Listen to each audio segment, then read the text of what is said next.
won't never forget that September time when I didn't want to go to school, and Big Papa came in his time machine to take us way, way back. Do I have to go to school? Yes, Big Papa said. I just want to go home and watch TV. You scared? Big Papa said. I'm scared I'll miss you. He turned the key and the engine revved.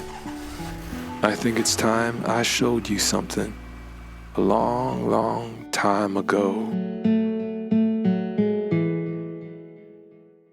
Welcome to Blind Abilities. I'm Jeff Thompson. Today in the studio, we got a returning guest, Daniel Bernstrom. How are you doing, Dan? I'm doing well. You got some great news, a new book. Why don't you tell us about it? Yeah, so I have a new book. It's called Big Papa and the Time Machine. And it's more of a personal story. It's a fiction book, but it kind of blends between fiction and nonfiction. It's a story about a young child, about kindergarten age, who's afraid to go to school. And his grandfather, or Big Papa, takes him on this journey through time back to different moments when Big Papa was afraid in order to teach his son what it means to be brave. And I think at the end, my message is that it's love. Love makes us brave. So yeah, I mean, that's the summary of the book, but of course there's more. I think the journey of the book does everything. I threw on the big headphones and I sat back, and even the sound effects, the chickens and the roosters and the cars and the sounds and stuff, it's really built up with audio. But the story, as you go into it, you keep going deeper and deeper. And it's a children's book, but to tell you the truth, I think adults will like the message as well. That's interesting and meaningful because it is a picture book. It's a picture book. And what I did with what you're talking about is I recorded the audio version of that book. And sometimes my website, what I do is I release free audio versions of books just because, accessibility. Just because you can't see it doesn't mean that you can't enjoy it. And how many times have I sat back at the back of the room and have no idea what's up there? And I can't really enjoy it because no one describes it to me. So when I made the audiobook, I did the sound effects and I did all those things that would help people appreciate it. And you don't really get that much in children audiobooks. They don't really put that in there. Oh, yeah. So, yeah, I was listening to it and I said, that's Daniel talking to me. He's the and I didn't know it until the end of it when it confirmed. Audio by the author, that was really cool. That was really good. Really? You didn't think it was me? Well, I don't think you did the other ones, did you? No, I didn't. Yeah. I did a gator. I did the gator Okay. book. One day in the eucalyptus tree, then you have gator. And by the way, my grandkids love them. They love them. My granddaughter even came home from the library, the school library, and brought home the book. And my daughter called me up and said, "You won't believe what book she brought home." I said, "What'd she bring home?" "One day in the eucalyptus tree." Awesome. So there's a professional audiobook for One Day in the Eucalyptus Tree. And I did not read that one. And then I produced an audiobook for Gator. And I think that one's super fun. I don't know if you listened to that one, but I think that one's super fun. And that's for free. And then I produced this Big Papa and the Time Machine book. And I wanted to record it because, again, it was a personal story. And it's more about I'm adopted. And I met my birth family later after I was 18. And I always imagined what would it have been like to grow up? So therefore the grandson and grandfather, because I would have been, my father wasn't in a position to take care of me. He was in college. And my mother wasn't in a position to take care of me. So it would have been my grandparents that would have been raising me. Mm-hmm. My papa is what we called him. He loved cars, but his favorite car was this 1952 Ford. And that's why I made a 1952 Ford the time machine that the grandfather invites the grandson in and takes him back to different stories in the grandfather's life. And these are most of them are actually true stories from my grandfather. I changed some things up, but they're true stories about his life. And I thought, you know what? I want to share these with people. Equally as interesting is when you're talking about the book and a little background of the book, you talked about your African-American heritage, but you also talked about storytelling and that your papa was a storyteller. And when you said that he would go, As if he's reliving the whole story in that one sound. That was awesome. Yes. No, he would do that. He would just go, mm-hmm. Just every now and then. And, it was actually slower. It was just really slow. Not like my voice, but it was a little bit deeper and it was beautiful. It really was. I wanted to put that in. And you don't really have it. The book is actually written in Black English. I know that might be new to some people. So when you think of English, there's, standard American English. And then, think of it as like a dialect. It follows true rules. I forget who wrote. Someone wrote a book called Black English, but I forget his name. But went through and actually wrote down the rules that this speech pattern follows. So I wrote the book with that in mind. And very few books are ever written in Black English. It's a real way of speaking, and it's a real language. It's not just the way that African Americans speak. It has a form and a structure. And so when you listen to the book or when the book is read, you're getting this beautiful language. I picked up on that right away, especially you go through some voice changes there, like when you're going back in time to the youth and then to Papa's voice and the dialogue, as you call the Black English, you could pick that out, and it almost puts you into a the time machine. It does put you into a time pattern, and you're just following along, especially like back to 1942 in the cotton fields. It's like, whoa, there's some real honesty here and some real deep-rooted meanings in this story. That's, once again, it's a kid's book, but as I was listening to it, I just couldn't stop listening. It was really good. Well, yeah, again, thank you very much. And I don't know. I don't know if this is part of the podcast, but I really want to know, like, what in the world do I do with that audiobook? Because I'm done, right? I produced it. And I shared it with you, Jeff, just because, you're cool. But no one else has the book. Well, first of all, the book comes out January 14th. So at the time of when we're talking, the book isn't out yet. So maybe you can give me some advice or some direction about what you think I should do. Oh, so really, this what I received is just this own little trinket of yours sitting on the side, a little darling of yours sitting there, and the world hasn't seen it yet. No. There's always like the run up. There's always a run up to the book. Okay. That happens. And this is we're talking in the midst of that run up. And so far it's received some really nice attention, including a starred review from Publishers Weekly and a starred review from School Library Journal. All that means is that these book reviewers are like, hey, we think that this is a really cool book. So that's really nice. In the midst of this run up, I've produced this audiobook because, again, mind and my heart is set on children like me that could not experience literature because they couldn't see it. And picture books, by their very name, are rather inaccessible to people with low vision, no vision. So I wanted, I guess I just keep writing these books that I feel that someone like me as a child could have appreciated. Well, that's really cool. It's almost like that picture book should take batteries and have the volume when you open the page to start talking to the children. I mean, that's in my mind when I write the books. So yeah, I have that audiobook sitting on the side. I'm glad you've enjoyed it, and I'm glad that it was meaningful to you. Well, I listened to it on the iPhone, and it seems like sometimes when you listen to something on the iPhone, I just had it there while I'm doing other things, and I didn't get into it. But I knew you were coming into the studios here, and I just put it on and sat back, but I put the headphones on, and it's the sound right away. It just brings you into it. It's like a real story, and it doesn't have to be a book. It's a real audio story, and you just get taken into it, and then you could just tell that this journey, I didn't know what the time machine was going to be, and then, the 52 Ford, but you start going to different parts of, Chicago, and then you got the trumpets playing and all this stuff. Chicago, 1957. We took our time machine to when Big Papa sat by himself in some boogie bluesy club. Big Papa said, hear those trumpets and them saxophones? They still make my bones want to swim. I'm sure the book, you got great illustrators working on these picture books that someone that's sighted that flips through this book is going to capture their own version of it themselves too. Yeah, the illustrator is Shane W. Evans, and a prominent and amazing African-American illustrator. And he did an amazing job with the book. A lot of light blues and really faded.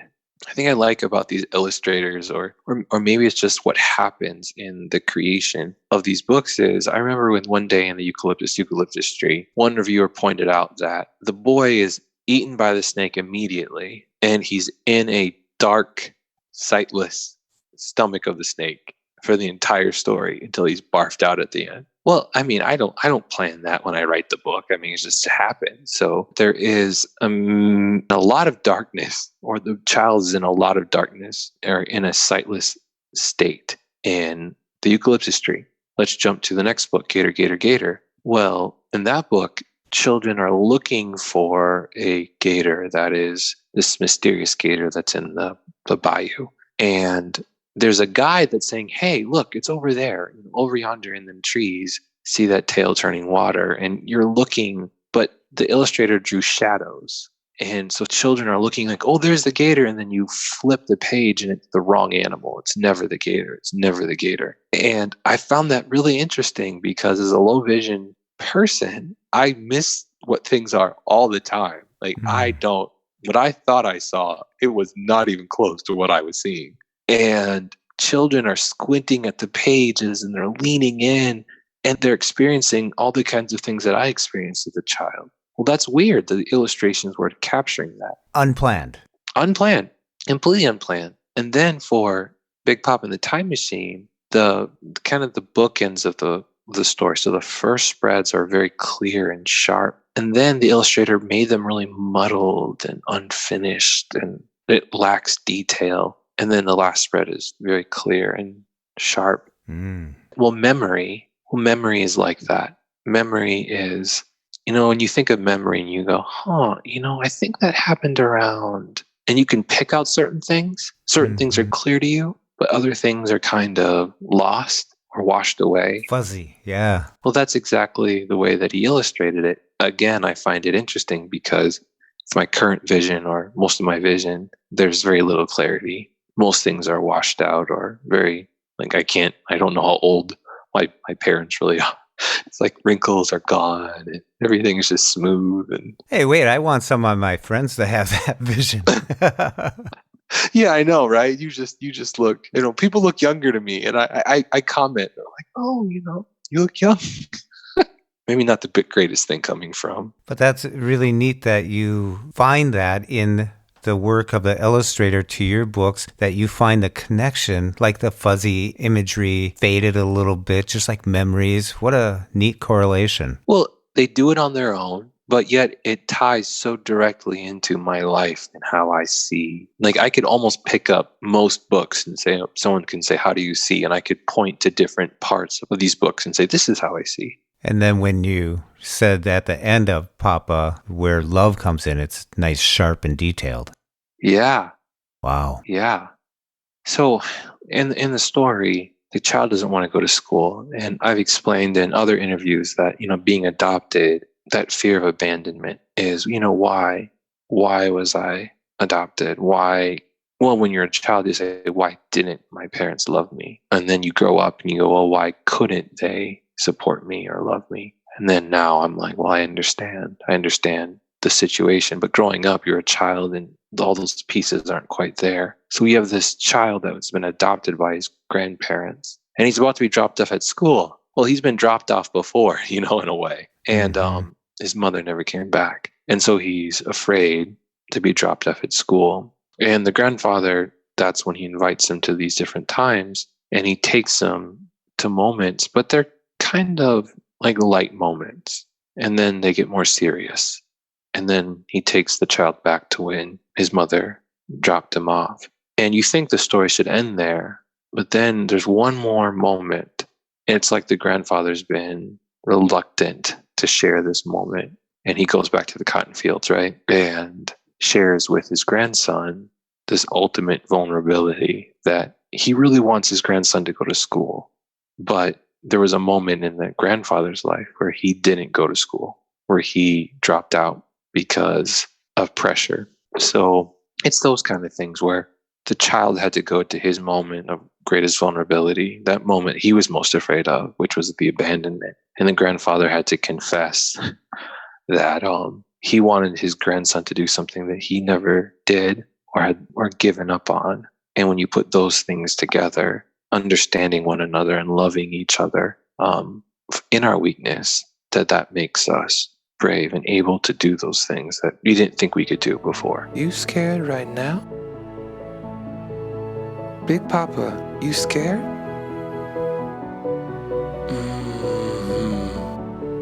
Big Papa said. Why you scared? I'm scared you growing up too fast, Big Papa said.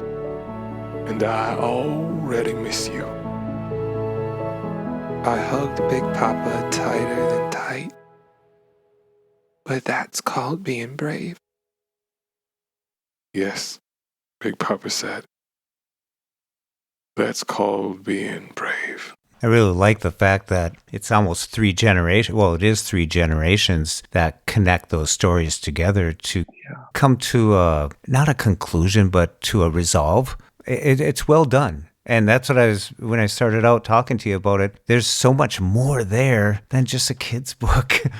I mean, I'm not knocking kids' books at all. I'm just saying I wasn't ready for it. And all of a sudden there I'm sitting there going, I got to get this to Oprah.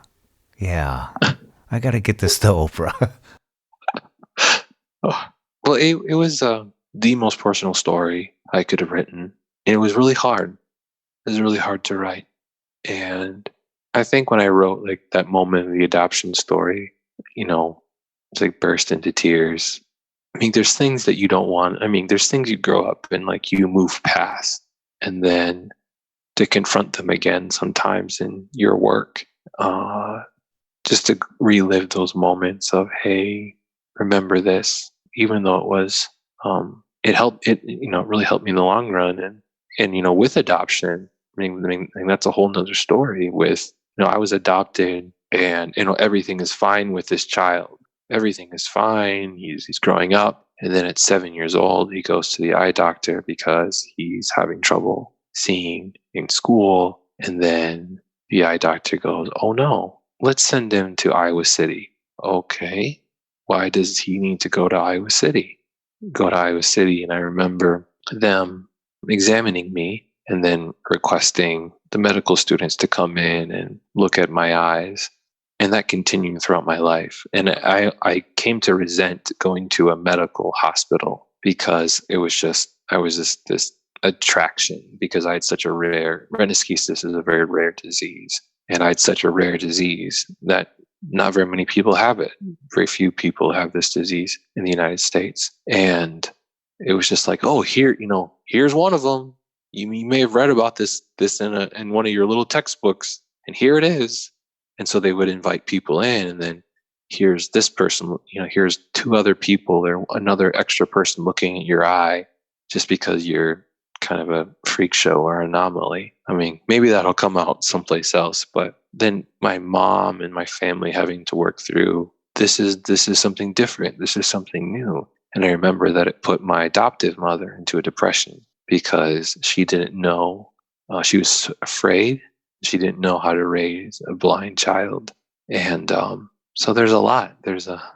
So if you say there's more there's a lot of, it's a huge story.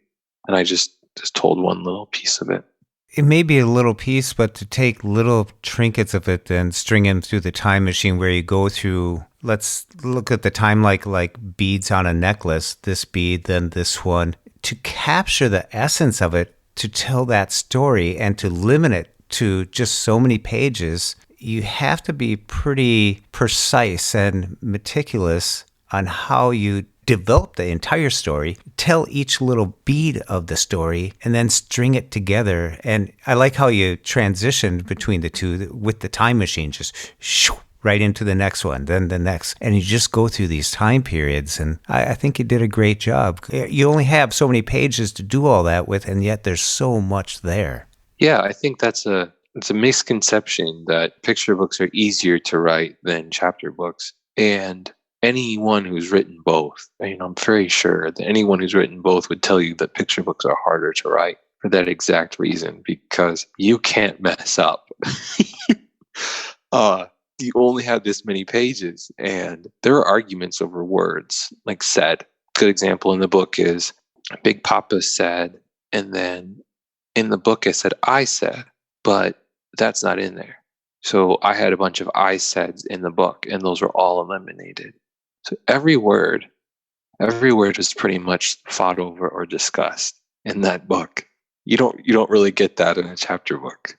I suppose one lesson is you brainstorm, you get it out there, and then you try and weave through it and narrow it down and get it to where it's just right. Absolutely. That's how it works. So the editor and I going back and forth and back and forth, her asking, like the scene in the cotton field was added after it wasn't part of the original story. It was added later after she said, I think the grandfather is holding back. What would be something he's holding back? I was like, well, maybe this. Oh, wow. Yeah.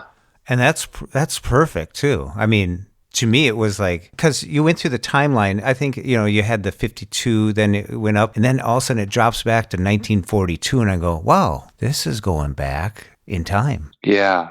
Yeah. And like, Big Papa, what are we doing here? And Big Papa says, just watch.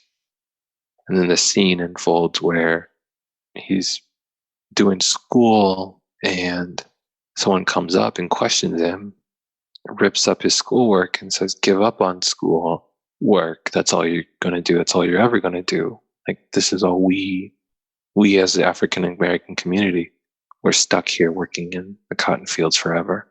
I wondered if I was going to get any pushback on that, because typically in stories, it'd be like, someone who's white that comes and oppresses someone who's black.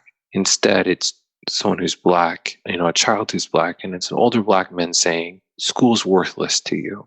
You have no future. Not because he was cruel, but because of his experience. That person who talked to the child, he had his own history, maybe his own failure, and was trying to give him the best advice of, don't get your hopes up, because if you get your hopes up, you're going to end up here anyway. You find this not only in the African American community, but I think I looked this up. There's currently children in the South working in agricultural in the fields right now with fruit or potatoes or whatever it is. And because of the agricultural laws in the United States, you can have children working. And I think school, I don't know. I looked it up and I've forgotten, but this is still going on. Actually, it's just a different, maybe it's the Latinx community, or maybe it's the immigrant community that's dealing with this right now. And should they give up on school? Are they going to be migrant workers their entire life? My hope is no. There is, be brave.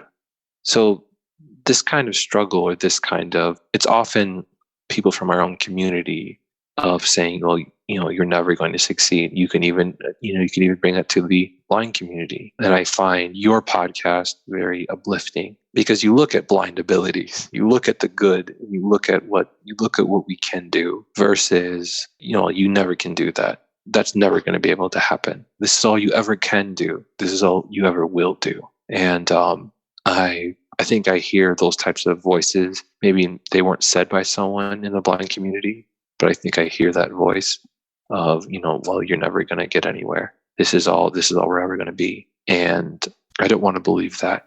It's interesting how things cross over to the limited expectations that a father would tell their son or their grandson, because they've been hardened to the systemic ways that things are. And when you take that into the blindness world, it's the same thing, that when you become blind and you are introduced to it, like I was introduced to it, to the community at a training center, and you hear about this, that now your cane, it's your scarlet letter, on your chest. It's like, this is who you are. You're not you anymore. You're a blind person, or you're African American, and here's the rules that come with this, and here's the expectations that are thrusted upon, that weigh you down. And when you try and break out of it, you have that elder person that says, don't waste your time. Exactly. And I think it's weighty or hurtful or See, I mean, hurtful, serious when it's coming from inside that community. Well, even your voice on the book you sent me carries that weight, carries that pain. You could hear it. I could hear it. That's when I said, you did that audio. I was like impressed because I remember the audio for the first one day in the eucalyptus tree. And then here you are. And I remember you talking to me about recording some audio and doing something like that. Yeah, you changed the voice. You got another skill there, Dan. Well, no, well, but that's part of the story. That I was an audio major. I was in college. I was an electronic media communications major, and that was my major. With an emphasis in audio or sound design. So you didn't hire those chickens and roosters and No, so you just used the special effects. There you go. yeah, I put them. So, and that was my mate, and I won. Oh, I won awards in college for that, for doing that. But then in college, and I was pushing off this blindness, this low vision, pushing it off, pushing it off, pushing it off. You're getting closer and closer and closer to the screen to see, and it became to a point that I could not effectively do it anymore. Or I think we talked about this last time, but just getting so sick. Like I'd be on the computer and I'd be on there 3 or 4 hours because you're just focused and you need to get it done. And I would get sick and I would throw up. And then if I even saw a computer screen, I would throw up or faint. That's how bad it was. Because I don't know what it is. Maybe someone could tell me, but the eye strain and I was like, I can't do this. What career could I ever have that I can't look at the computer screen? So then I realized I had to change. I went to Blind Incorporated in Minneapolis, Minnesota for adjustment to blindness training. And I worked with Minnesota State Services for the Blind, and I can't thank them enough for what they did. And my IEP or my plan was to become an English faculty member. So they got me trained so I could work on a computer without being able to see. And that's why I write most of my books with my audio, just the computer talking to me. And I went to graduate school at Hamline University and got my Master's of Fine Arts in Writing for Children and Young Adults. So I had a master's degree so then I could then move to the college or move to university. And then I worked in university as a tutor and tutor coordinator and disability services support. So I help students with disabilities. And as of a year ago, was hired to teach English at Minnesota West Community and Technical College. So Minnesota Services for the Blind, that I was able to fulfill that educational plan or that plan. Yeah, it was kind of like you go to college, you spend all this time thinking you're going to do this. So that's how I had the ability to do it. Now, so when I did do it, so I have the vision to be able to put something like that together, being close to the screen or zooming in. And I can tell you that I was that dizziness and that feeling of nausea came back, and I could not approach the screen for about half a day. After that, it all came back again. It takes a lot out of me when I try to do something like that. I can do it, but it takes a toll. I still tell people the story how you were reluctant for training to accept the blindness, and yet when State Services for the Blind in Minnesota provided you with a computer, that you published your first book on that computer. Yeah, no. So my computer's getting a little old, and I need to replace it. And I'm like, do I get rid of it? Because all of my books have been written on this computer. Computer's famous. Yeah, maybe I won't get rid of it. No, it means. Think of that. Like, I didn't know. I applied to graduate school on that computer. I worked my way through graduate school. And that's where I learned, because I would write, but because I couldn't see what I was writing, I would make all these mistakes. And so then I couldn't advance. There was no amount of sight that I could have, and there's still no amount of sight that I have that will allow me to see clearly what I'm writing. I need the screen reader. And it's like, again, that like, well, you can see. Well, if you can't see clearly, or I just made a mistake. Recently. I was writing something out, and it was supposed to be course description, and it was course deception. Well, the vision's completely fuzzed out in the middle of the word. And I didn't use my screen reader because sometimes we all do that, right? You don't use your cane when you're supposed to.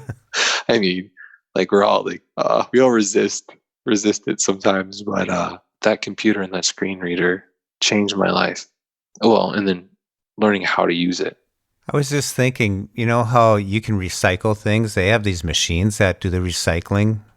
I believe Apple, they made a machine where you could put your phone into it and it actually goes through and actually recycles. That'd be cool to get your computer recycled, compacted down into a pendant or something on a necklace or just something you put on the shelf. Oh, I will honestly look into that because, yeah, seriously, a lot of emotion, a lot of weight. Well, we've talked about like these books that have these different elements of low vision and not being afraid of that. When I first, not only was I reluctant to go to blind school, I was angry, so angry, depressed. And I wrote a bunch of blogs. I kind of blogged my way through and I still can't read them. I need to go back and relook at some of that stuff, but it was just such a dark and difficult time for me because I had to finally admit that I was losing my vision and that every year was going to get worse. But something had to change because I was immobile. I struggled to read. I didn't know like how was I going to work? How was I going to eat? And we're fortunate. I know that your listeners are from, I don't know if are they from all over the world? I imagine they are. And what kind of services do those countries have? Well, Minnesota is an amazing state that recognizes the value in taking care of and retraining or training the disabled community in the state. And can they do better? Absolutely. We can always do better. But I know that other states, no, not so much. And that I was very fortunate to be in Minnesota. And there was a nice social safety net here. Thank goodness for that. Thank goodness for Minnesota. But what about other states? I don't know. Well, even in Minnesota, you have different districts. Well, now, you did this as an adult, but when you're in the K through 12 system, it's not the whole state. You're in your school district, and one student that lives a mile away from another one in a different district, one may get the tools they need, and the other one will have to struggle and find some advocacy to get the same thing. So it changes from district to state to country. Yeah, it's a good question to ask people around the world that are listening to this. They can email us in at info@blindabilities.com if you have any stories you'd like to share with us. But yeah, Minnesota, you're right. It's a great place. And while you were here, I believe Carol Pankow was involved, and she just retired. So, yeah. Really? Yep. And now she's working with WinTech, which is still involved with RSA. So she's overseeing the nation now, pretty much all the agencies. Well, good. She was, she did a lot. She did a lot for me. But yeah, so it was a difficult transition, but it was all there and it was provided by the state. And I recognized that. But you could say even in a perfect environment where things are basically laid out for you, just having to accept losing your vision, accept what your life is going to be like, and accept all those fears. Or getting upset and wanting to break your cane. Yep, absolutely. I think I did that, didn't I? And now you're writing children's books. Yeah, I did that. I did it at the Museum of Art. Yeah. I was so angry. Oh, geez, and childish, but that's what you do. But it was the misconceptions. It was your wife. It was it was a guy named George Wurtzel. Mm-hmm. Woodworker. My travel instructor. Oh, Zach. No, it wasn't Zach. I didn't have Zach. Rob. It was Rob Hobson. Yep, Rob Hobson. Yeah. That man wanted to kill me. I know it. I know he wanted. No, he was. I would have my little hissy fits in his office, and he would like walk me back. Rob. It was like, especially Lori, and just the things that they would say, I mean, there was hope, there was belief, there was, demonstration of the future. Yes, there's loss and there's pain, but, well, Lori, basically, I remember telling me, it's like, this is who I am, and this is wonderful. I wish other people could recognize that. Like, other people just look at the cane, but I'm still here. That was my problem. I just, like, when people see the white cane, like you said, the scarlet letter, and that's all they look at, or they judge you based on that. But I was judging myself based on that, and I didn't see me anymore. And I needed to be able to find me again, or see me as, yes, blind, but still the great, funny, or cool, or just generally just person that I was. It was those types of things that ended up helping me get to that acceptance. And now I'm fine with I'm fine with it, and sharing, because I see how it's made me different. I mean, it's made me different. It's given me a different perspective on life, and it's worked its way into my stories. And I think it's helping or reaching kids in fun ways. It's cool, like you said, you're brought the eucalyptus book, but a lot of kids like the eucalyptus book, and it's written by someone that loved sounds, and so he wanted to share those sounds. Well, the blind community has way more than just that to offer, I believe. You mentioned people that I know in my life, and none of them are there anymore. It seems like this intersection just worked really well for you and them. George is now in Tennessee. Lori's working for the state of Minnesota. Rob is now a counselor at State Services for the Blind. So it's like people sharing their experiences, as you said.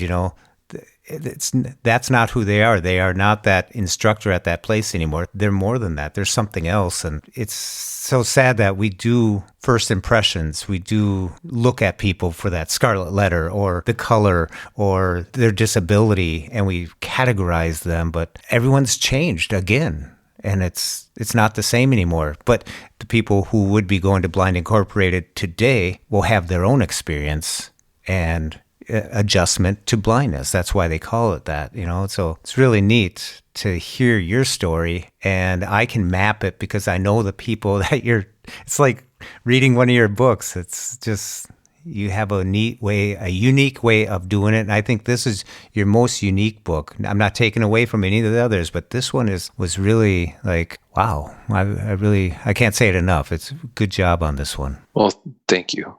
Thank you very much. So what do you got plans? This book is going to be coming out, Big Papa and the Time Machine. It's coming out real soon. Yeah, it's coming out January 14th. And where can they find it? They can find it online on Amazon. I think that's the best. So yeah, if I could make a plug, I'd say find it on Amazon and purchase it there. Or you can tell if about the time that it comes out. You still haven't told me about what I should do with this audiobook. It's really good. I mean, as I was listening to it, I was wondering who produced it and stuff, and I was listening to it because I like working with audio. So I was going to be critical a little bit. Then I found you did it, so I shut up real quick. It's good. You could be critical all you want. Remember that. Like it was it professionally produced, but I always enjoy feedback because it makes me better. So don't you don't have to hold back. You won't hurt my feelings. Well, in your audiobook where you went to Chicago, and what was it, a bluesy, a bluesy boozy place or something like that, or where he met his wife in the pink dress, and really great part. The music came in, it was like, oh wow, I'm somewhere. It was just made me jump for a second, like boom. But then I got it because he starts talking about the trumpets, talking about the everything, So it was just my first once through. I was like, oh, this is because I like creating stuff like that too. So I have a critical mind, and so I'm impressed. You're multi-talented, and your skills are coming through more and more. Yeah. So I just, yeah, I know that was that. No, I thought about that because like what you do is you go through, you produce something, go through, and then like you're like, oh, I guess that would be rather startling because it just goes, boosh, it just comes through really quick. But no, I probably should. I probably should soften that. No, Or no, find no, a way no. to like ease that in a little bit more smooth. But it Like, was no, my things like first time through, you know. no, but it's like things like that, or maybe like you spiked or popped, or maybe you try to fix an audio. You maybe try to splice in an audio correction here or there. Usually, usually at a studio they have like a professional sound mixer or a editor that goes through that, and that's all they kind of just focus on that. But it was fun. It was fun to do, and I just wanted people to kind of get a sense and share in my. I mean, I think it's fun when the author reads it and can share a little bit of what the story is to them through their reading. See, I didn't exactly know that you just made this on your own. You just sent it to me. It's like, here's a sneak peek at the book, blah, blah, blah. So I thought this is what was going to go out. So I just hung on to it and listened to it. And so when I found out that you did create it, everything on it, it's like, wow, way to go, Daniel. So yeah, the book is available. And then typically what I do is I allow that audiobook. The audiobook should be available on my website around that time as well. Another thing I really like is your books are written in a form that my grandkids read them. You know, they turn the page, and every time, I think Gator came out just before Christmas last year. Yeah.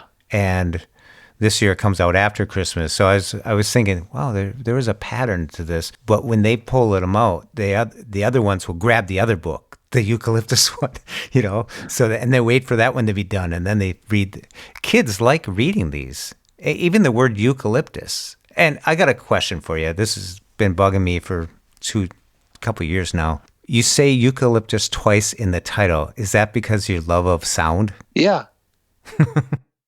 Isn't it a fun word? It is a fun word. Yeah, well, and I thought about like one day a eucalyptus tree, and like, oh, that's dumb. I like it. But then I thought of like, and miles to go before I sleep, and miles to go before I sleep. Robert Frost, I think the story goes that he was like, he didn't know what else to write. He's like, and miles to go before I sleep. And he got stuck at the end of that line, and he's like, well, what should I write? And miles to go before I sleep. He just added it again. And, we think of that poem and we go, oh, it's genius. And it's like, well, okay, I'll just throw in that word again because I like it. Not super like deep or anything like that, but made me happy. It stuck with me. I always wanted to ask that question. But it works. It works so good. I like the when you're talking about words. What was the one with the autumn leaves? Jabberwocky? Jabberwocky. I don't think that's the autumn leaves one. Jabberwocky. 'Twas Briglig. Was it? 'Twas Brillig in the slimy toes, or yeah. Just the words, though, when they're read by someone that can really read that stuff, it just takes it in. It's the audio without the audio, it's the rhythm of the words, the sounds, and then the autumn leaves one, the crunching, the crackling, it's all there, but it's in the words. Yeah, no, I mean, and that's how I see literature. I see literature in the sounds of the words, and so I have of a couple more. I signed a contract for another 2-book deal. So I'll have a couple more books coming out. And one is directly related, where I went at my blindness, like just full on. It was kind of unapologetic about it. I'm trying to think of what I can say. Suspense. Leave us in suspense. I know. I'm really excited. I'm really excited it's coming out because I think it's fun, and I don't want to. Because I signed the contract and stuff, I want to be careful about it. But yeah, so I hope I get to talk to you about that book because I think it's some of my best. It's some of my best wordplay, and there you go. Like I do things in that book. We'll see if it remains after some more editing, but I do some things in that book that I'm like, wow, that was good. I like With language, with you said that thing about language, with language and manipulating it and making people say things that they never thought they could say. That's really fun for me. like Silverstein, even the Dr. Seuss stuff. Just so fun with words. We grew up with it. It's fun. I don't know what they call that when you use words to like ever laugh a lot of laughs. When you do patterns like that, there's a word for that. It might be assonance, I think. It's good stuff. And I think it brings, even as adults, we all reflect back. Like when you're learning Braille, go grab a Dr. Seuss book, because you've probably read it before. It's familiar, and it's, you'd be surprised how much joy it can bring you just to go back, green eggs and ham, big deal. But when you're learning Braille, you need something to encourage you to move to the next word, the next contraction, the next cell. I think rhyme and rhythm help because then you can kind of guess what's coming up, or if you're sounding it out. I know with Braille, as you're coming through and you're okay, I feel those three dots there, but I'm missing the dot below. So I know that that's an N, or I know that that's a a combination. Just kind of knowing the rhythm or whatever, you can go, oh, that's what that letter, and then make that connection with what's there. Well, I'm looking forward to this mystery book. The suspense has already started, and we just getting Papa, Big Papa, and the time machine. I'm sorry. No, I'm in like with picture books. It's usually years. It's years before. I mean, it's bought. It's bought. This is going to be Daniel Bernstrom and the Time Machine of Blindness. No, no. It's well. I mean, okay. I could say it's about it's another grandchild and grandparent. It's another. I didn't realize I did that again. There you go. It's a grandchild and grandparent that she's blind, and she takes her grandma into the city, and don't spoil it. Don't spoil it. And well, that's it. Okay, I'm super excited. So when that's out, Jeff, I'll let you know. I'll let you know right away.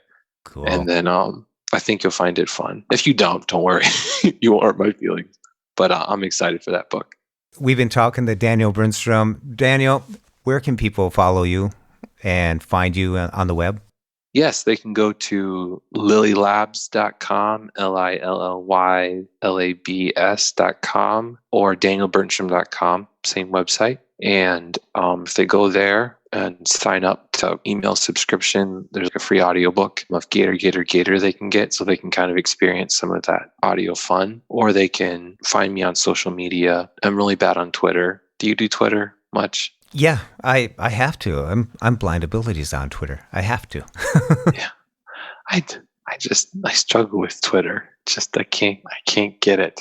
But I'm on Twitter. If we put it out on Twitter, almost 7,000 people will get it. So do you have a Twitter handle? I do, at Daniel Bernstrom. There we go. So we'll be sure to put that in the show notes. We'll put your websites in the show notes as well. And people look forward to Big Papa and the Time Machine coming out. Get it, let the kids enjoy it, and enjoy it yourself. So Daniel, I want to thank you so much for taking the time and coming on here. But before we go, I wanted to ask one last question. What suggestions would you have for other people who are writer wannabes, or they're into writing, but they want to make that next step? What would you suggest for them? For those that are interested in writing and want to make the next step, get into a community of writers. That's it.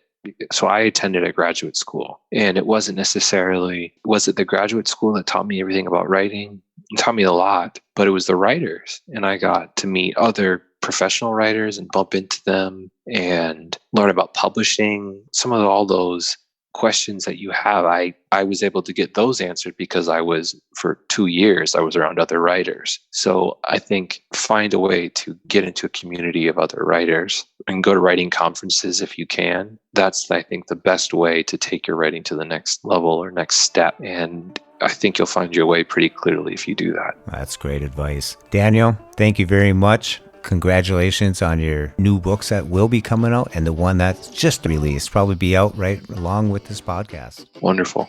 It's always a great time to have Daniel Bernstrom in the studio. Be sure to check out his brand new book, Big Papa and the Time Machine, and his 2 previous books, One Day in the Eucalyptus Tree, and Gator, Gator, Gator. And if you want to find out more about Daniel Bernstrom and where to find his books, check the show notes. We put all the links in there. And for more podcasts with a blindness perspective, check us out on the web at www.blindabilities.com, on Twitter at blindabilities, and just ask any of your smart devices, play Blind Abilities Podcast. And on Facebook, you can find us at the Blind Abilities page and the group Blind Abilities Community. And a great resource for jobs and careers, be sure to check out Career Resources for the Blind and Visually Impaired Community. And yes, that's another Facebook group as well. Be sure to check out our other podcast, That Blind Tech Show. And yes, That Blind Tech Show is also a Facebook group. Be sure to check it out. I want to thank you for listening. I hope you enjoyed. And until next time, bye-bye.